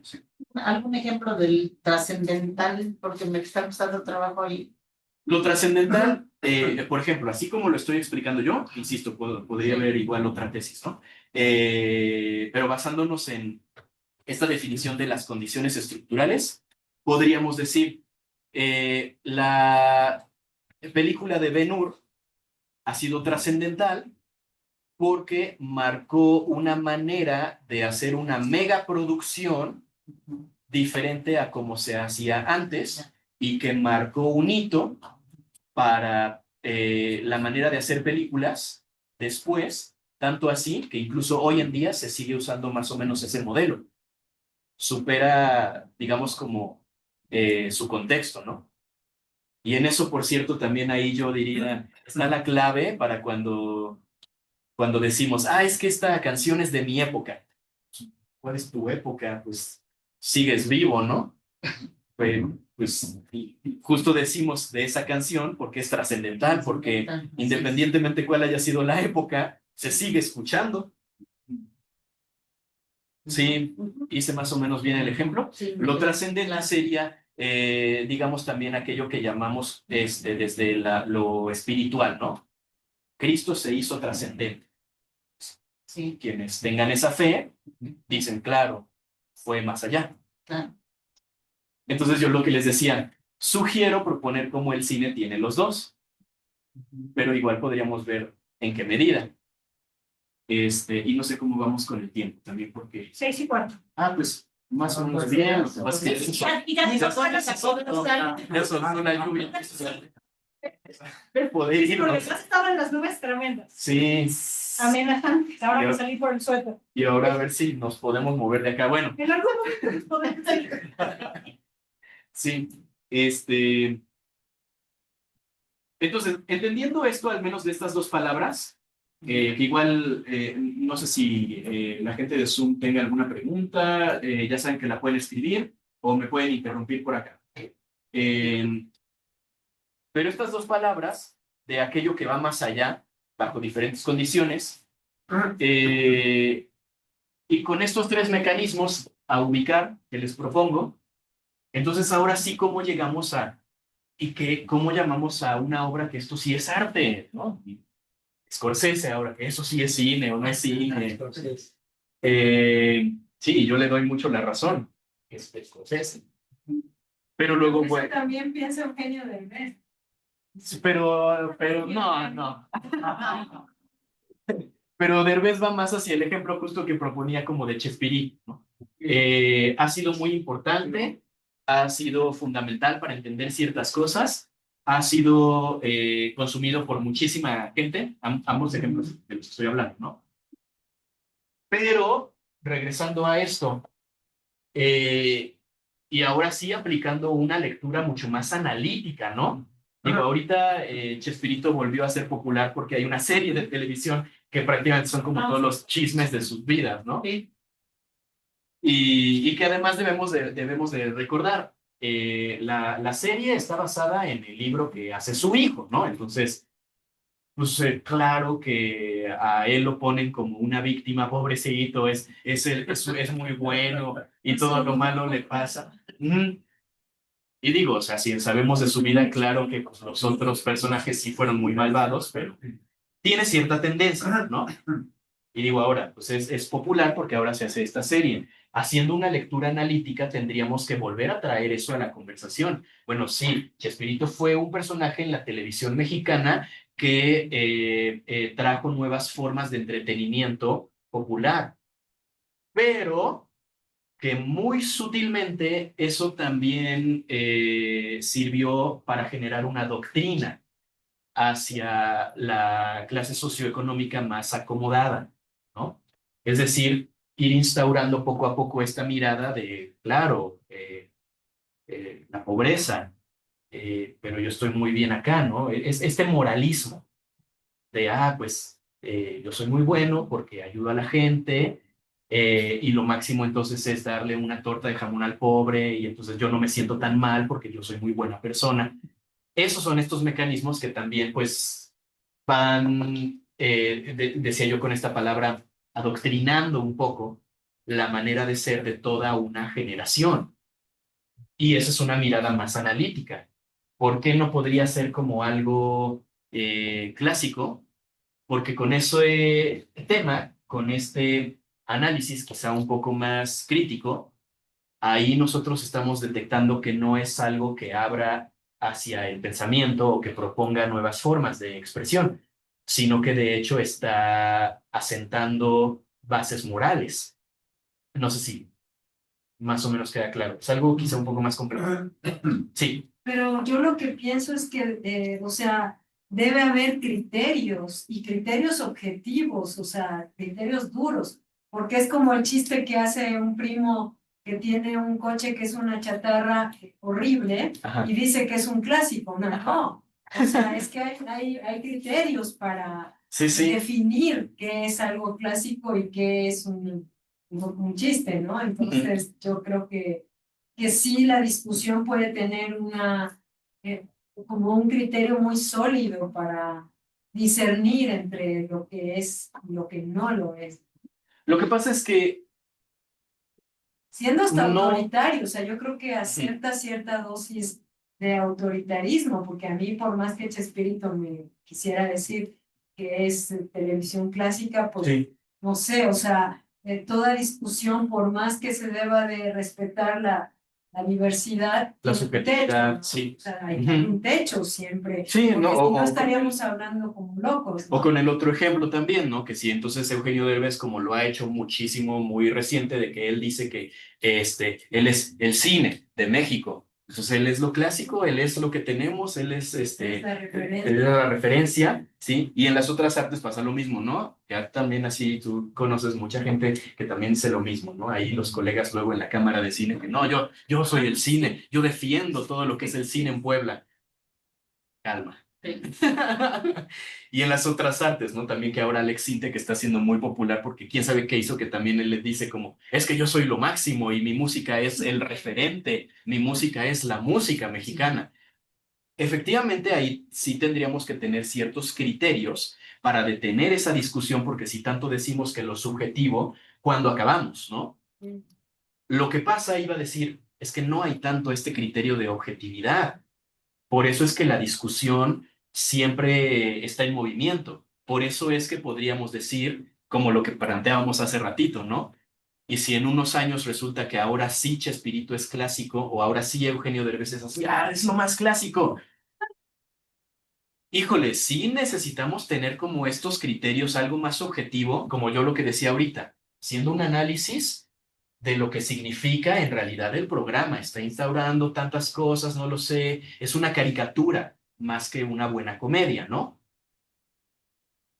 Y eso sería como un criterio objetivo que tendríamos hoy en día si quisiéramos discutir, ¿no? Y ponerle, como usted dice, ponerle un alto a lo mejor a quien dice, no, es que yo estoy convencido que esto, bueno, este es mi punto y estoy siendo objetivo con esto, ¿no? Porque esto y esto, Vaya, y además de que los personajes, también podríamos decir qué tanto retratan con dignidad a los diferentes estratos mexicanos, qué tanto pasan de ser, como dije ahorita, una comedia y más bien son una caricatura, una burla, una ofensa, y así en todo, ¿no? Pero regresando, esos son nuestros puntos objetivos que son muy importantes que valoremos para entender por qué puede ser algo o lo clásico o no, o que trascendería. Pero ¿a qué iba yo con esto de que puede cambiar? Sí, en 20 años puede ser que la gente piense diferente. Y entonces ahora lo que en 20 o 30 años, o el tiempo que sea lo objetivo de ese entonces, puede hacer que refute lo que hoy en día estamos pensando. Por ejemplo, vamos a platicar en alguna ocasión también. Insisto que yo regreso mucho a ejemplos de cine mexicano, pero si quieren podemos tener miles de películas, ¿no? El cine de ficheras, ¿lo considerarían clásico? Yo creo que sí. Tiene valores, Sí, podríamos claro. discutir mucho sobre eso, sobre qué nos gusta, qué no nos gusta, qué es bueno, qué es malo, qué se hizo bien, qué abrió camino y qué a lo mejor hizo otras cosas, ¿no? Y ahorita justo el ejemplo que di, ya tuvieron muchas diferentes opiniones. A eso es a lo que voy. Cine de luchadores. El cine de luchadores es lo mismo. De hecho, ahora un colega, no sé si conoces a Alex Aguirre, acaba de estrenar su cortometraje. Buenísimo proyecto porque es un proyecto además transmedial. Él hizo un cortometraje, hizo una novela gráfica, hizo no sé qué tanto que está todo en un universo, ¿no? Se va a estrenar pronto, es un cortometraje poblano, muy, muy importante ver cine de Puebla. Y justo me proponía, hay que ver el cortometraje en una de las sesiones que yo manejo del Cine Club y vemos una película de luchadores y la platicamos y la conversamos de cómo, vaya, es el mejor cine de todos, pues quizá en forma es un cine que no tiene tanta técnica, que a lo mejor se hace de una manera muy tosca, ¿no? Pero tiene cosas que podríamos rescatar. Así como el ejemplo también que les puse sobre el cine de ficheras o sobre la música, ¿no? El baile de salón, el cha-cha-cha, y otros ritmos anteriores, incluso que podemos ver también en películas clásicas del cine de oro mexicano y anteriores. Tenemos una participación en línea. Ah, sí. Nos dice, considero que la clasificación de clásico tiene subcategorías. Quizás el cine de ficheras es un clásico de una categoría, quizás considerada como considerando que el cine de ficheras es un clásico urbano. Puede ser. Y está muy interesante. Gracias por la participación. Pero yo ahí vi una chica, Ajá. así muy como de gimnasio, ¿no? Además, que es de las chicas. Ajá. Y yo dije, bueno, ¿por qué no le doy la oportunidad, no? Voy a ver una de sus películas, que sí, como que la elevaban mucho. Y entonces veo la obra, te lo juro, no aguanté 5 minutos. O sea, empezó a... No, o sea, Sí. la veo y los diálogos de lo más insulso y absurdo. Sí. Luego dije, bueno, ok, viene la escena del túnel, ¿no? Dije, bueno, eso es lo que están mostrando, voy a ver. Pues ni eso, o sea, la música no tenía nada que ver Ajá. con los movimientos de la chica. Sí va un poco, y qué bueno que nos estamos dando cuenta de eso, porque al final ahí también es nuevamente como intentar traer este balance que es muy difícil entre lo subjetivo y lo objetivo y cómo valorarlo de una manera correcta, pero también, vaya, si una película, pues yo no la estoy disfrutando, pues ¿para qué voy a verla, no? El cine me tiene que gustar, no tiene que ser una tortura. Es difícil. Sin embargo, pues sí con una mirada ahí como analítica, qué es lo bueno, qué es lo malo, qué valoro. Va un poco este comentario, por eso decía qué bueno que nos estamos dando cuenta, hacia algo que yo iba a decir, que es sobre este cambio de que en el futuro lo que consideramos hoy en día bueno o correcto puede cambiar. Aquello que se denomina con la categoría de vulgar, comillas, es que siempre ha sido vulgar. Lo que pasa es que nuestra idea de qué es vulgar cambia. Entonces, siguiendo justo ese ejemplo, y así también con el cine de ficheras, ¿no? Porque puede ser, ok, es una película que a lo mejor molesta, pero porque pretende irrumpir o porque pretende incomodar, pero con una razón. ¿Y en qué momento eso se transforma a simplemente es una película que ya es grotesca, ¿no? Vamos a platicar en alguna de las sesiones, ojalá que tengamos esto, de cuál es otro concepto por ahí como lo trascendente y lo trascendental. La diferencia entre las palabras canónico y paradigmático, ¿no? Básicamente tiene que ver con aquello que irrumpe y es nuevo y propone algo y no tiene un precedente, y aquello que ya es como lo más aceptado, el canon, lo que nos dicta las reglas de cómo tiene que ser, con objetivo de llegar justo a esa valoración, a distinguir cómo algo, a pesar de que no me gusta, pero puede ser una muestra de algo que va a empezar a proponer algo nuevo. Sí, yo entiendo ahí lo de la parte subjetiva, ¿no? Sí. Me viene a la mente ahorita la película de Tizoc. Sí. Ajá. Pedro Infante, María Félix. Sí. Y, ¿perdona? ¿Filmada en Puebla? Sí, ¿verdad? Sí. Pero gana un premio Enamorada. en Rusia, ¿no? Ujú. El oso, no sé qué. En Berlín. Tizoc. Berlín. Ajá. Sí. Entonces yo digo, y yo, pues, yo la veo y claro, me gusta, está bonita la película, pero ¿quién le va a creer a Pedro Infante? Es un personaje indígena, ¿no? Sí, sí. Nada. Y nuevamente aquí es en donde entra Pero la Calista. subjetividad, ¿no? Sí. Ellos no conocen a los indígenas, ¿no? En Berlín no los conocen. Ajá. Nosotros sí vivimos con ellos, ¿no? Sí. Pero ahí está lo subjetivo. Exacto. Entonces es valorar como de lo que estamos viendo y por eso también respondiendo ahí, es muy certero eso de que las clasificaciones, las categorías, porque también como lo entendemos nosotros, ¿no? Nosotros. Por ahí para responder, Nos dice Tassi que en las películas de Pedro Infante y Pepe el Toro se espía. es un poco parecido ahí a lo de Tizoc, que ahorita iba a concluir con esto porque se nos acaba el tiempo. El comentario Tenemos de tiempo, ¿eh? Ezequiel, no sé, de Gesek, no sé. Gesek.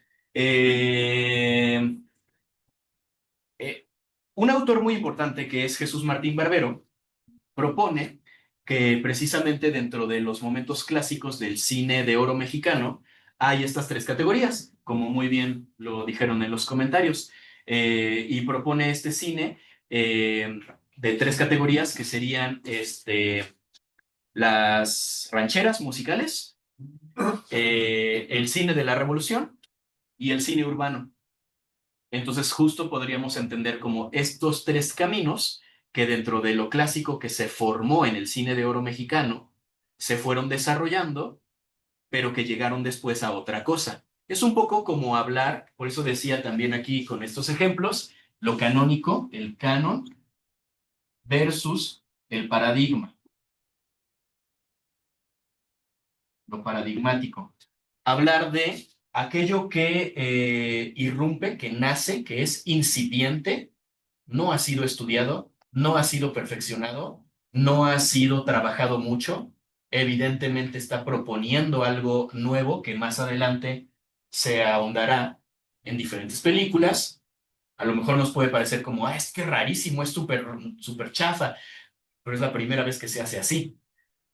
Y el canon, que es aquello que ya está súper bien estudiado, súper bien delimitado, que ya está perfeccionado, que entonces ya nos dice, ok, inició así, pero se desarrolló y ahora ya sabemos cómo tiene que ser. Y entonces cuando algo rompe el canon, puede ser algo que simplemente es chusco o una burla. Aunque aquí, digamos, las películas de inicios de la Revolución del México, pues no sabían cómo hacer cine, pero sirvieron porque todos los otros años se desarrolla cómo hacer cine de la Revolución Mexicana. Entonces ya se llega a un canon. Las tres categorías que, por ejemplo, nos propone Barbero y que ahorita estoy ligando con todas las preguntas, ¿no? Ahora ya sabemos entonces, a mediados de la década de los años 50, cómo tendría que ser una muy buena película sobre rancheras, una muy buena película sobre la revolución y una muy buena película sobre la vida urbana. Pero que, ya sabiendo cómo van a ser, ¿qué pasa cuando se hacen mal? Hablar como del declive o cuando todo se vuelve una perversión horrible, ¿no? Entonces ahora sí decimos, eso ya no es paradigmático, eso ya no es canónico, eso, a pesar de la subjetividad, eso sí está mal hecho, ¿no? Eso también es una categoría que nos podría dar otra herramienta para poder identificar, pero es mucho trabajo de análisis, ¿no? Yo decía, por ejemplo, con la música, en las películas, por ejemplo, hay una película que sobrevive la mancha de sangre que tiene eh, una secuencia completa que está perdida para siempre, ¿no? Pero es una gran película que trata de una muchacha que vive en un burdel y que tiene que salir de ahí, vaya, por sí misma, ¿no? En realidad es una visión, la película es como del 40 y tantos, si no es que antes, es una visión muy única, muy digna de la mujer que vive en la calle y que tiene que trabajar por ella misma y que no es ni buena ni mala, simplemente es que la vida que le tocó y ella en realidad se salva y quiere conseguir el amor y lo hace por sí misma, ¿no? Les digo, la película es conocidona por ahí porque desafortunadamente por el tiempo, por el soporte, se perdió una secuencia entera de la película para siempre y solo sobrevive el audio. Entonces de repente estás viendo la película y de pronto Ya no se ve nada. ya no se ve nada y solo se escucha, lo cual también a mí me parece un ejercicio magnífico de que te imagines qué está pasando. Ajá. Pero es que es una película que nos dice, bueno, a inicios de una época en donde la identidad después de la revolución se estaba formando, se empieza a hablar de estas personas que también existen y que tienen historias muy dignas de superación, de la vida, de lo humano, sirven para que más adelante se pueda empezar a hablar de ciertas otras temáticas.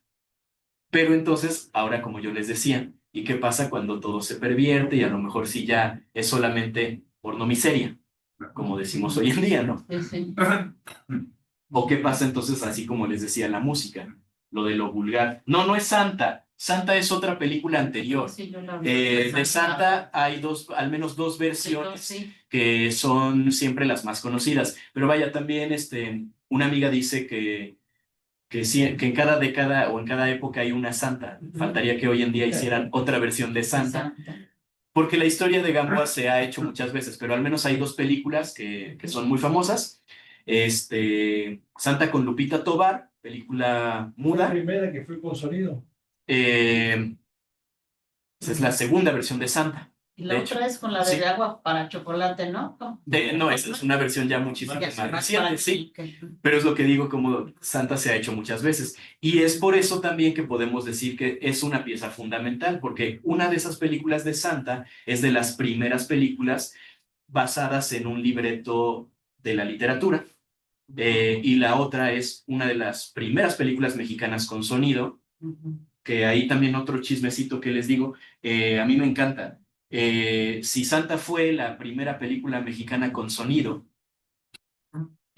vaya, con sonido directo, grabado y ya sincronizado con la pista del video y con diálogos grabados, no tanto que fuera una película muda acompañada con piano o algo así, no. Si entonces Santa fue esta primera película con diálogos y todo, quienes vieron la película a ver si se acuerdan y si no saben cuál fue el primer diálogo que escuchamos, que escuchó el público mexicano al ver Santa con sonido. Ay, Muy bueno. el primer diálogo. Sí, Santa fue la primera. Primero que escuchamos los mexicanos a través de una pantalla. El diálogo de una película mexicana con sonido es el niño que llega con Santa y le dice, Santa, tu carita está muy bonita, te voy a dar flores. Es muy romántico y muy cursi, No, pero es muy bonito ese dato, ¿no? Bueno, compuso una melodía Agustín Lara a esa película. Por eso, exactamente. Estás hablando, a ver, la que te comento yo, es que no me puedo acordar No, de la actriz. vamos a buscar. De la actriz. Es también ahí hablando ya de temas O sea, clásicos. Bueno, aquí seguimos platicando un poquito, pero por la lluvia y esto, no sé en casa, podemos. porque no nos Tenemos podemos... una hora más de clase. Dice que sí, pero que, ¿verdad? Sí, En Rose así. ¿Verdad, Rose? ¿Nada más? Yo tampoco me puedo ir. ¿Sabe Chuchín si ya se quiere ir? No, pues ahorita esperamos un ratito, sí. O sea, únicamente para puntualizar, igual en casa o en Zoom, si es que ya se tienen que ir o si quieren seguir la conversación, solamente como de todo esto es de lo que se trataría el curso, ver películas, dialogar sobre ellas, puntualizar como ciertos aspectos, entender qué es lo que las ha hecho clásicas o estar en ese pedestal y cómo las entendemos y por qué son importantes para nosotros. Las dos versiones que digo son Santa de 1918, ¿sí? De Luis Peredo, con Elena Sánchez Valenzuela, y Santa del 32, de Antonio Moreno, ahora sí con Lupita Tobar. Pues yo creo que no vi ninguna de esas. Más actual. Sí, sí, porque ha habido muchas ¿De iteraciones. quién fue? ¿El 32? De Antonio Moreno.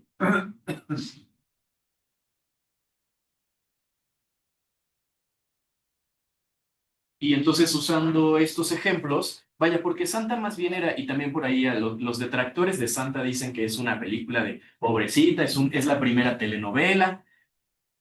Sí, a ver, es una obra romántica, pero de la mujer que vivía en la calle. Lo de la música, para esto también como de, y cómo va a ser el cambio en el paradigma, en el futuro, ¿no? Porque quienes recuerdan o quienes han visto películas o han escuchado o lo vivieron o parientes, justo es que algunas piezas musicales de danzón o de ciertos ritmos anteriores a lo popular mexicano eran considerados vulgares, ¿no? Por ahí un amigo que dice, pero ¿cómo mi abuelito bailaba eso? Sí, pues, tu abuelito le gustaba bailar, pues no tiene nada de malo. Y ahora es visto más bien como lo clásico, como qué bonito que se baile eso. Pero antes era lo vulgar. El cine mismo. Hay por lo menos 4 películas de Santa. Sí. Porque además de las dos que dices, hay una del 43 y una del 69. Yo la cogí esa, el 39 seguramente. A lo mejor con... Vamos a ver. ¿Es con Laura Esquivel? No, perdón, no. es con Laura Esquivel es la... ¿Cómo se llama? escritora. A ver, aquí lo estoy abriendo, Santa 1969. Sale Julissa, el de Ah, cierto. Sí. Julissa, no la recuerdo. Y vamos a ver, 43. Y ven nuevamente como, pues sí, ¿a qué le llamamos? Que en un momento, decía yo, el cine, recuerden que también, hace ratito que les platicaba, cuando ya empezó a exhibirse, cuando ya había salas de cine, cuando ya la gente iba a las salas de cine, y que de hecho las primeras películas que se veían comenzaban a ser propagandísticas, ¿no? Se hacía cine sobre vistas de Porfirio Díaz, pero también muchísimo sobre Madero, y de hecho había comerciales sobre Madero. Entonces a la gente ya no le empezaba a gustar el cine porque sabía que la gente gritaba en el cine y echaba porras y hacía relajo, y así como lo ven en otras películas, ¿no? También que pues en el cine la gente se iba a dormir o iba a escupir o iba a comer cosas o era un lugar así como lo popular, lo vulgar. Y después el cine se volvió el séptimo arte. Y entonces con la música, ¿no? Así con estos cambios. Ya encontré el dato. Santa 43, dirigida por Norman Foster y Alfredo Gómez de la Vega. Ajá, los de La Vega es una dinastía de... Sí. Protagonizada por Esther Fernández, José Ciprián y Ricardo Montalbán. Ricardo Montalbán también es legendario porque después se fue a hacer mucho cine en Estados Unidos. Sí, sí. Eso es como lo que decimos de esto que fue marcando estas épocas, ¿no? Sí. Entonces decía yo, así con estos cambios que estamos viendo de la música, el cine, efectivamente podría ser que hoy somos críticos objetivos, pero que esa objetividad cambie y en el futuro ahora resulta que el reggaetón es lo clásico. Y el perreo es lo clásico. Justamente entendiendo el reggaetón, ¿cómo lo veían? Y todos se espantaron. Sí. Hay un clásico, bueno, para mí es un clásico citadino, se llama Salón México. Salón México es una excelente película que representa lo que estoy diciendo. Exactamente. y una película más contemporánea que regresa, bueno, contemporánea. Otra vez hablaremos aquí de hasta cuándo podemos decir que es clásico y cuándo es contemporáneo, pero más reciente y que regresa también con este tema de los salones y del baile. La voy a poner en mi cineclub, nuevamente si me permiten hacerles la publicidad, que es la película de Danzón, de María Novaro. Pongo nuevamente esta portada de la presentación, porque ahí viene el @, de Instagram, para que me puedan seguir. En Instagram o en Facebook o en donde ustedes prefieran, El Espejo Humeante Cineclub. Vamos a empezar la siguiente semana y vamos a ver Rojo Amanecer, película además que es durísima, ¿no?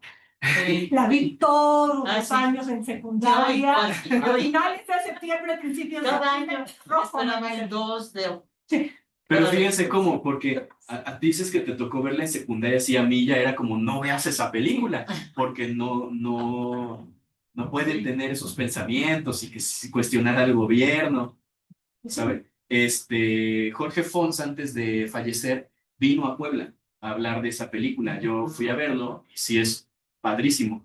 Para esa sesión nos va a acompañar nuestro líder del seminario, el doctor Jaime Villarreal.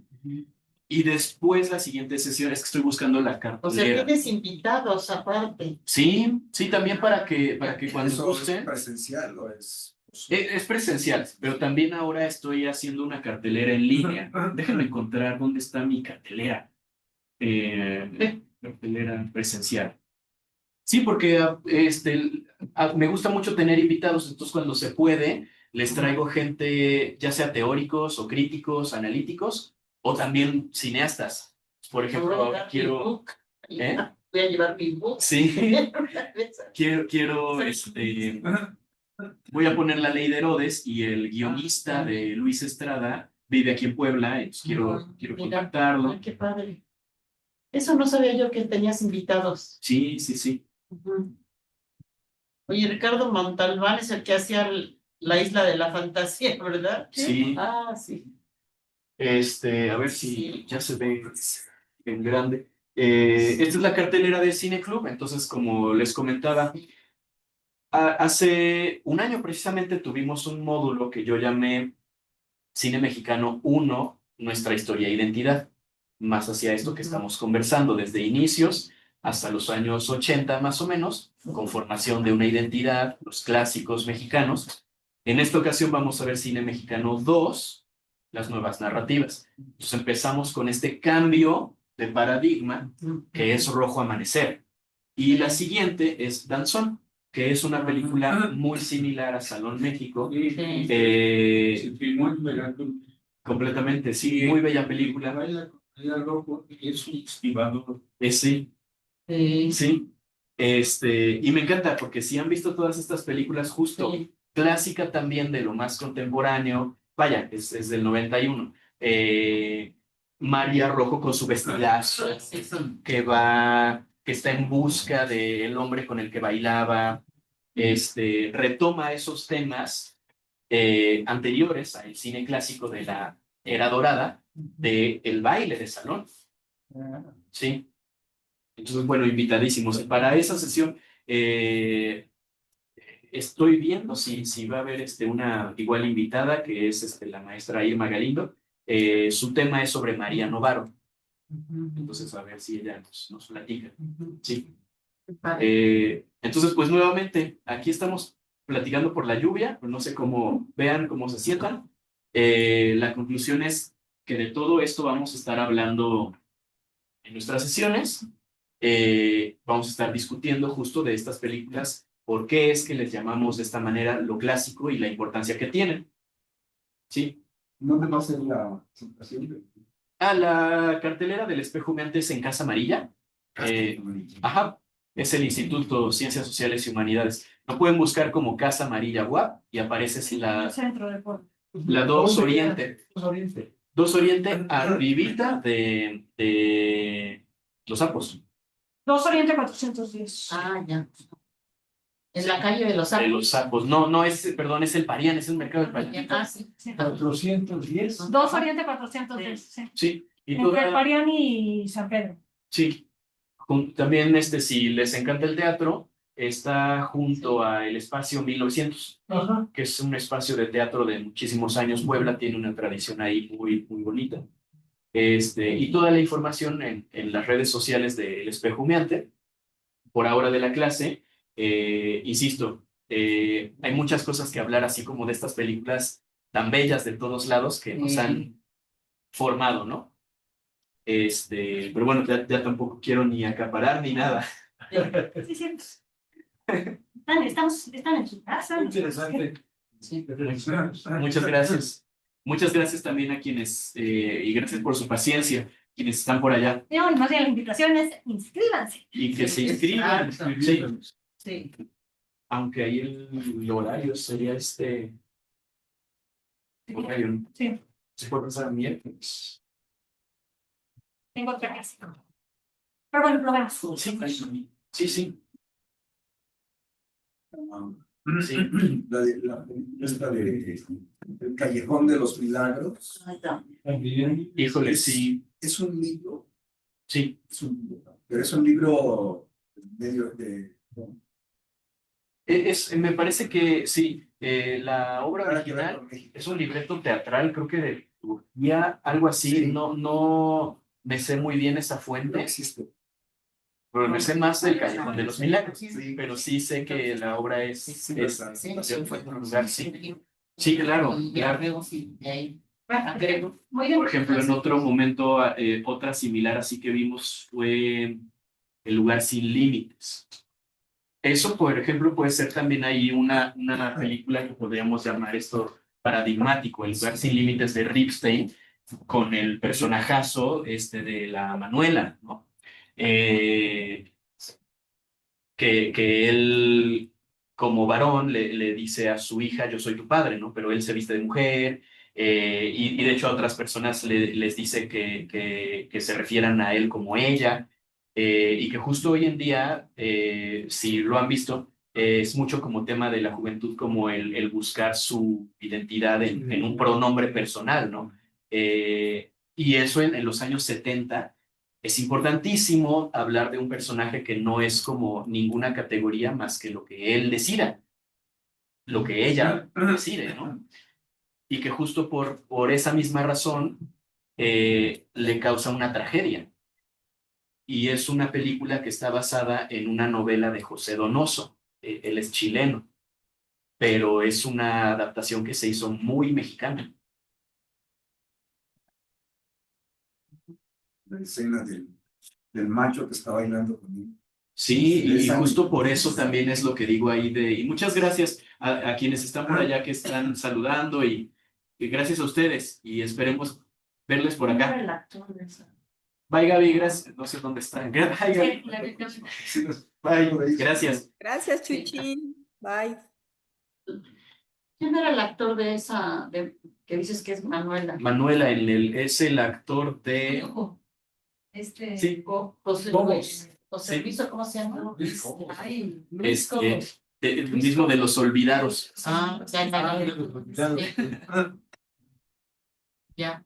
Y Y Gonzalo Vega es. Sábado. ¿Quién es? Macho. sí, Saliendo del cine italiano hay muy buenas películas también. claro. Y del francés del Pablo Pastor. De hecho, sí, justo hablar de cómo llamamos el cine clásico ya global, ¿no? O sea, internacional, con las vanguardias europeas y cuando se empieza a hablar ya del cine como arte, obras como las de Jean-Luc Godard, Truffaut, sí, es muy importante. Y en Italia lo propio con el neorrealismo. Fellini, el nombre más importante, pero también Luciano Visconti. Sí, Marcello Mastroianni. exacto, sí, es Roberto. La gran comeditona. Sí, que fíjense, Gonzalo Vega es este personaje que por eso también digo yo, es que es muy buena película ahí, porque es el paradigma de la transformación, y el lema de la película es y así también en la novela de Donoso, debajo del cielo está el infierno, pero debajo del infierno el lugar sin límites, como la peor miseria, a donde la gente no quería voltear a ver, y que ver en la película de esos lugares existen en México, ¿no? La gente vive ahí, en el prostíbulo, lo que sea, pero que este personaje era muy digno, vaya, y él o ella siempre era el personaje victorioso, ¿no? Pero que cuestionaba el macho mexicano, que se hacía como muy macho, pero quería con ella, que nadie lo viera, ¿no? Sí. Pero es durísima la película. Sí. Es durísima. Sí, sí, claro. Ana Martín es la japonesita que se enamora de él, y no es su hija, y Lucha Villa es la japonesita y Carmencita Salinas es su amiga, para que vean también. Yo esa no la vi entonces. ¿Cómo se llama? El lugar sin límites. No la vi. No fueramente. Es muy famosa. Eso se les pasó. Capaz que por ahí anda, la busco y por ahí anda, ¿verdad? Esa película. Sí, seguro. Sí. Y si no también. Para comentarles también, el módulo pasado teníamos un drive a donde yo les subí algunas películas. También les puedo compartir eso. Sí. Estaría bien. ¿Hagamos abajo o contigo? Se pueden Con que me la entreguen Ok. y ya después se comunican con ustedes para confirmarles Ok. si se abre la materia y demás. Seguirá lloviendo. Muchas Vale la pena. gracias. Pues muchas gracias. Sí, ojalá que sí. Lo vi hace Gran inundación. 55 años en la UNAM. Es más, era una materia que daban cine de arte, Qué padre. allá por los 60, 65. ¿Es usted egresado de la UNAM? Sí. ¿Profesor de allá también? Fui, pero ahorita fui estudiante en la preparatoria de abajo. Ajá. Y me dio un exdirector de cine mexicano que estaba un poco mal de una pierna. Y la época de los 60, Ajá. era el clásico de los 40 y los 30, el Marlon Brando, Claro, claro. Increíble. Sí. el Marcello Mastroianni. En Que Estados dicen que Unidos. como actor, Sí. repetía lo que le pasaba, Ujú. pero no actuaba, hacía lo que le pasaba. Porque fue la época en donde se empieza a pulir la escuela de actuación de Stella Adler, el método, ¿no? Famoso. El método famoso. Los actores que dicen, soy de método. Entonces, que viven en carne propia el dolor, lo experimentan. Sí, pues, qué padre, qué Pues increíble. es que el cine es como, para mí es un arte, Sí, el séptimo arte, porque involucra varios artes, la música, la literatura, sí. la actuación, el teatro. Claro, sí, es que se construye con base a todos los mecanismos anteriores. Pues voy a ir cerrando sesión de acá y Sí. guardando tu paso. Y acercándonos a la puerta para salir en cuanto nos llegue la Parece que ya transmisión. está bastante. Sí. Creo que ya. Muy bien, Ya un perfecto. poco, sí.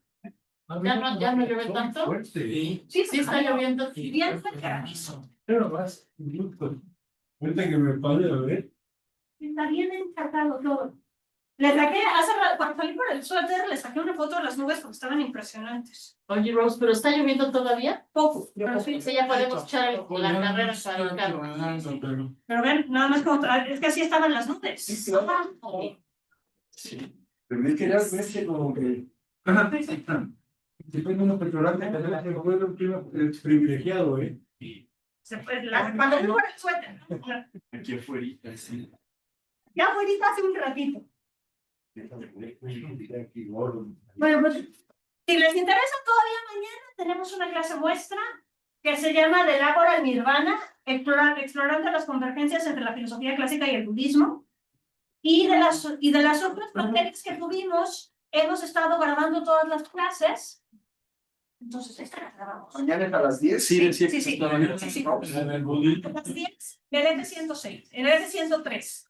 Y si les interesa alguna clase, hemos estado grabando las clases muestra, entonces pueden pedirnos las grabaciones para que puedan verlas y también para que puedan compartir la grabación de esta clase Que además hoy no pasaste pedazos de películas, entonces sí la vamos a poder subir a YouTube.